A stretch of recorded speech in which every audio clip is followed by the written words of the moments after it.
Welcome back to our channel. Today's topic is about informal and formal logic. What is logic? Logic may be defined as the organized body of knowledge or science that evaluates arguments. Fallacy is a defect in an argument that consists in something other than false premises alone. Types of fallacies. Formal. A formal fallacy is one that may be identified by the merely examining the form or structure of an argument. Number 2, informal. The informal fallacies are those that can be detected only by examining the content of the argument. Example of informal fallacy. Consider that the IMS building is made of atoms. Atoms are invisible, therefore IMS building is invisible. Explanation: to detect this fallacy, one must know something about IMS building, namely that they are large visible objects, and even though their atomic components are invisible, this does not mean that the building themselves are invisible. Types of informal fallacy. Sophism, when arguer deceives someone intentionally. B. Paralogism, when an arguer deceives someone unintentionally misunderstanding. The fallacies of relevance. The fallacies of relevance means when premises of an argument are irrelevant to the conclusion, or when a premises are not relevant to the reality and having no relation with claiming point. Conclusion. Let's go back to the example discussed earlier. Appeal to force. Argumentum ad baculum. Appeal to the stick. The fallacy of appeal to force occurs whenever an argument relies on threat rather than reason. Threat may be direct, unveiled, or indirect field. That's why it is categorized by logician into above 2 types. Example: when your logic teachers told us always to do your work on time, example assignment, presentation, etc., otherwise you will not get enough marks in my subject. When we enter the IMS, the gatekeeper told us that put on your ID cards, otherwise Chief Proctor Sir Hassim will fine you. Appeal piti argumentum ad misericordiam.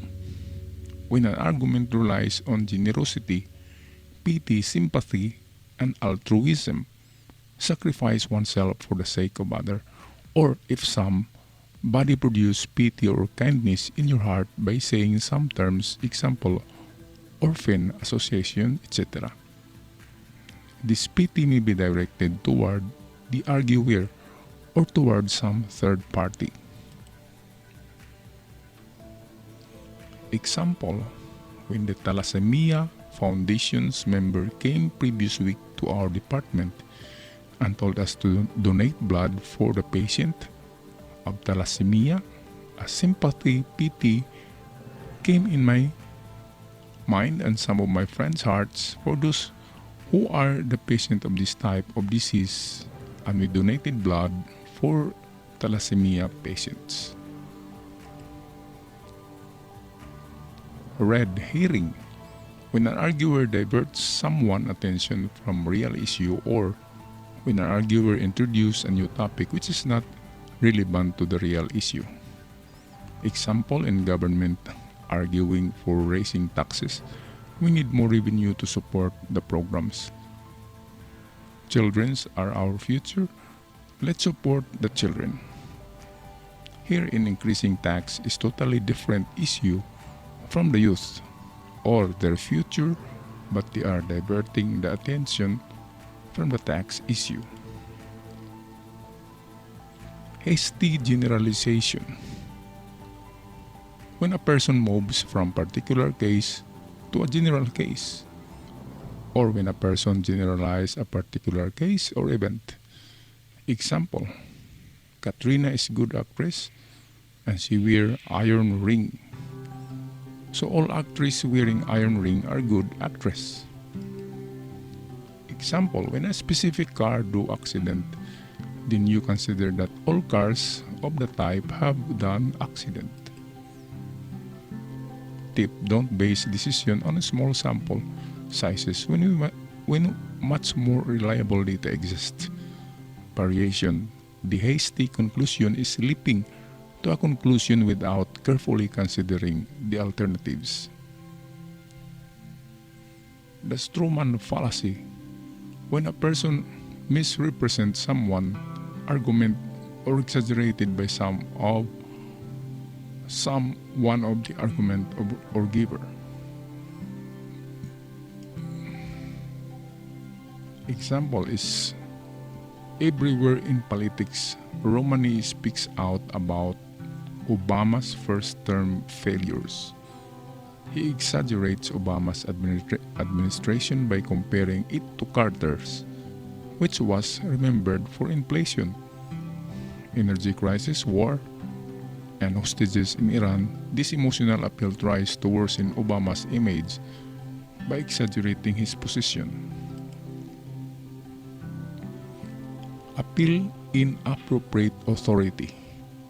When we concerned with a person who is not the right authority in that field or area, or when we concerned with a person who has not the expertise in that area. Example, my chemistry teacher said that Iqbal is a good poet. Army chief says that Imran Khan will be the next prime minister. Composition. The fallacy of composition is committed when the conclusion of an argument depends on the erroneous transference of an attribute from the part of something unto the whole. This fallacy arises when the attributes of the parts assigned to the whole. Example, some players of Pakistan team are playing excellent, therefore the team has a whole playing excellent. Division. The fallacy of division is exact reverse of composition. As composition goes from parts to whole, division goes from whole to part. The fallacy is committed when the conclusion of an argument depends on erroneous transference of an attribute from a whole or a class onto its parts or members. Example, water is liquid and it's made up of H2 and O. Therefore, H2 and O are liquid. Thank you guys, and don't forget there is a quiz and multiple questions at the end of this video. Please answer it and follow the instructions carefully. Okay guys, here are the questions that you should answer on a white bond paper, of course.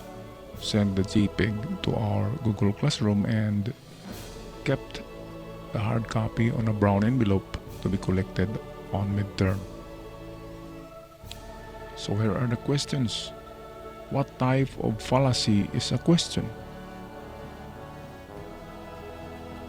Second question, what are the 4 types of fallacies? Number 3. Or third questions, what are the 5 common fallacies? Fourth question, what is the most common fallacy you will see in critical reasoning questions? At number 5, what is a fallacious question?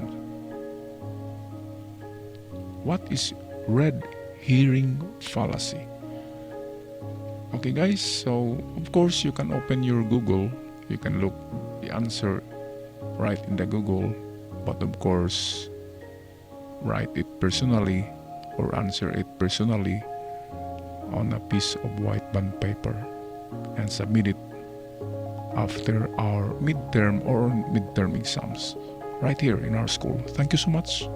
See you on our next topic.